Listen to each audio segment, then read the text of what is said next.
আমি কেন আলেম পক্ষীয় নই? যেহেতু আমরা বাংলাদেশি, বাংলাদেশের হজরত ওলামা একরামদের বড় একটা অংশ হজরত মৌলানা সাদ সাহেবকে পছন্দ করছেন না।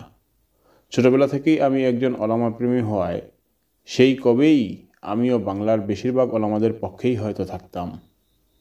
তাবলিগ তো আর হজরত মৌলানা সাদ সাহেবের বা হজরত মৌলানা ইলিয়াস রহমতুল্লাহি আলাইহিরও না।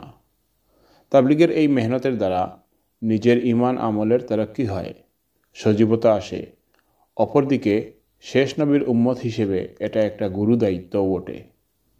তাবলিগ কারো পক্ষ নিয়ে করা এটা বড় কিছু না, বরং তাবলিগ করাই হচ্ছে বড় কিছু। আমি বহুবার লক্ষ্য করেছি, বছরে কমপক্ষে একটা চিল্লা এবং মসজিদ ওয়ার 5 কাজ না করলে নিয়মিত আমলে গাফিলতি চলে আসে, আমলে জান থাকে না।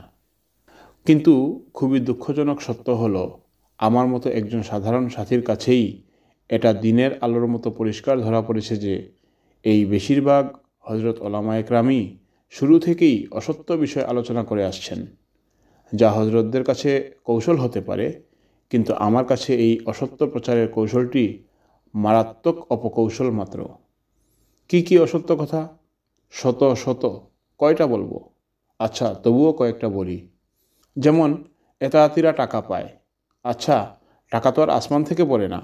আমি সহ আজ পর্যন্ত 4 আনা পয়সা কোথাও থেকে, অর্থাৎ আপনাদের উল্লিখিত জায়গা থেকে এসেছে প্রমাণ দিতে পারলে সাথে সাথে এই পক্ষ ছেড়ে দিব। কেউ কি এই চ্যালেঞ্জ গ্রহণ করবেন প্লিজ?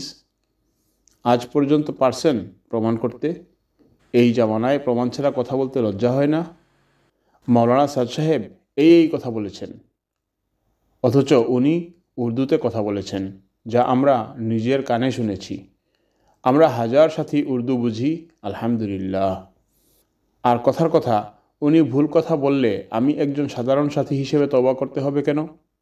ধরেন আমি চিল্লায় গিয়েছি, চিল্লার আমির সাহেব রাতের অন্ধকারে নারিকেল চুরি করে খেয়েছেন। জামাতের সাথী কেউ কিছুই জানে না। আমি ওই জামাতের একজন সাথী হিসেবে আমার কি তওবা করতে হবে? আরে, না জেনে ওই নারিকেল খাইলেও তো তওবার দরকার নাই, যার পাপ সে ভুগবে। তাবলিগের ঐতিহ্যবাহী টঙ্গী মাঠে মারামারির মূল নায়ক কখনোই আমরা না, বরং ওলামাপক্ষ নামীয়রা সুপরিকল্পিতভাবে জোর করে মারামারিটা বাজিয়ে আসছেন। এগুলো সচেতন মহলের কাছে এখন ওপেন সিক্রেট।